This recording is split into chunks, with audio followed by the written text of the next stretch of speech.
A very good morning to all of you. Students, today we are going to discuss the next basic accounting term, which is expenditure. As we discussed yesterday about receipt. What are receipt? It is the amount received or receivable for selling assets, goods or services. Students, can you see the difference over here? Amount received or receivable is mentioned in the case of receipt. However, when we say about expenditure, it is the expenditure represents a payment with either cash or credit to purchase of any asset, goods or services. Here we are doing the payment, whereas there we were receiving the payment. Now, in the similar way, we have two categories of expenditure. The very first is revenue expenditure and the another one is capital expenditure. The benefit of revenue expenditure is less than for 1 year. And in the similar way, capital expenditure benefit more for 1 year. Capital expenditure. It is the expenditure incurred to acquire assets or improving the existing assets which will increase the earning capacity of the business. It may be incurred to acquire tangible such as machinery, building, furniture, or intangible assets such as goodwill, trademark, patent, etc. It is shown in the balance sheet of entity. Examples: purchase of machinery, purchase of computers, investments, etc. Let's say company Y deals with iron sheet manufacturing. Due to the increase in demand for its high-profiled iron sheets, the company executives decided to buy a new minting machine to revamp its production. They estimate the new machine will be able to improve their production by 35%, thus closing the gap in the demanding market.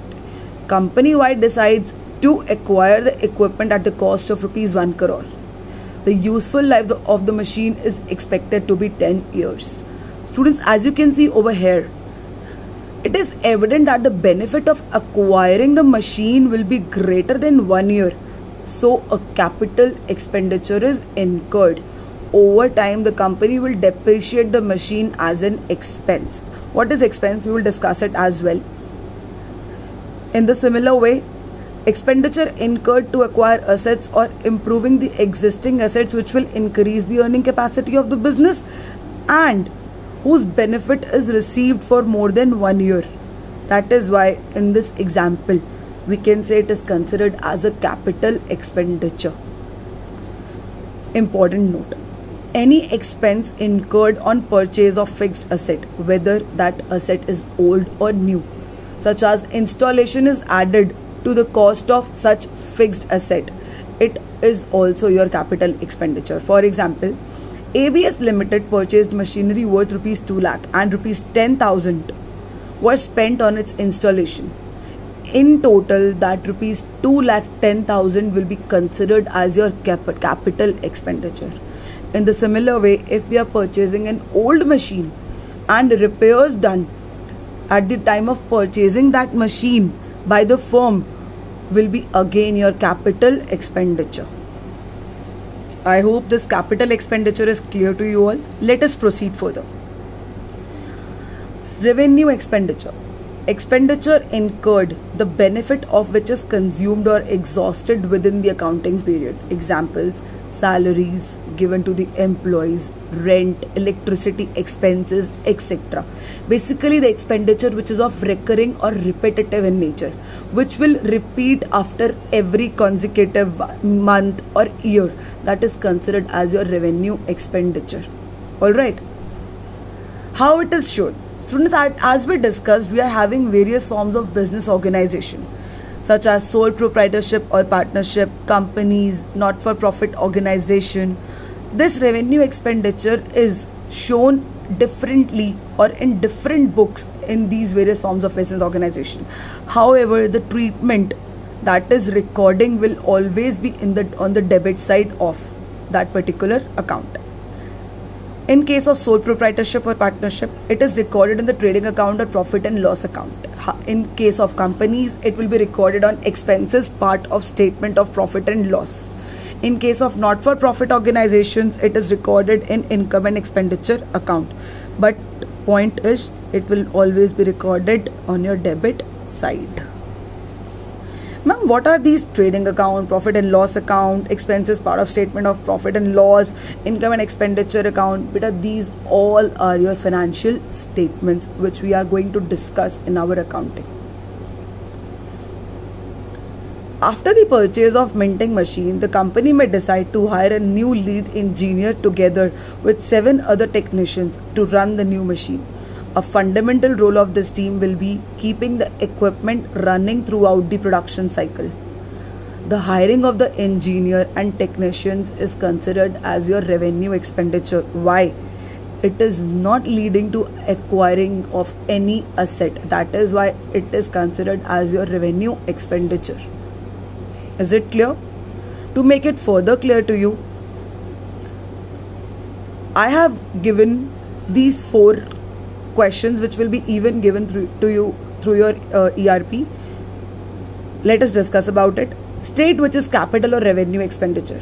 Wages paid to workers rupees 30,000 for converting raw material into finished goods. An amount of rupees 4,000 spent on installation of a new machine.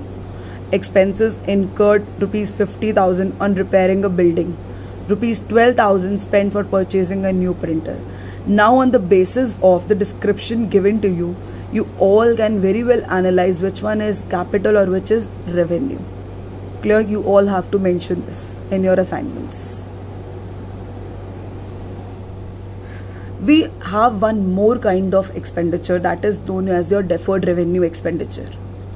What is that? Deferred revenue expenditure is an expense which is incurred while accounting period, and the result and the benefits of this expenditure are obtained over the multiple years in the future. These expenses are revenue or recurring in nature. Why? Let's study. But the business derives benefits from these expenses for a period of more than 1 year. Though the benefit of these expenses lasts for a number of years, these do not fall under the capital expenditure because these are heavy expenses but do not result in the acquisition of any asset. Mind my word, students, any heavy expense does not mean that it is a capital expenditure. The nature of that transaction will tell you that whether it is a capital expenditure or revenue expenditure. For example, a huge amount of advertising or marketing expenses in order to introduce a new product or to enter a new market, etc. The practice to write off these expenses may vary from firm to firm. Usually we write off over a period of 3 to 5 years. This is not leading to acquiring of any asset. That is why it is not a capital expenditure. But it is repetitive in nature or recurring in nature. That is why it is considered as your revenue nature. Alright, but the benefit we are receiving is over the multiple years. That is why it is your deferred revenue expenditure. Clear? Characteristics: it is revenue in nature. The benefit of this expenditure lasts for a period of more than 1 accounting year. It pertains wholly or partly for the future years. It is a huge amount of expense and thus is deferred. Deferred means what? That it is divided over a period of time. Amount: relating to exceptional loss. We treat exceptional loss also as deferred revenue expenditure. For example, loss by earthquake or floods, loss by confiscation of property, etc. is also considered as your deferred revenue expenditure. Student, I hope I am clear with this expenditure term. I want you to go through your books and read all the basic accounting terms which we have studied further or so far. We will be considering the next basic accounting term in our next class. Till then, stay safe, stay home. Have a good day.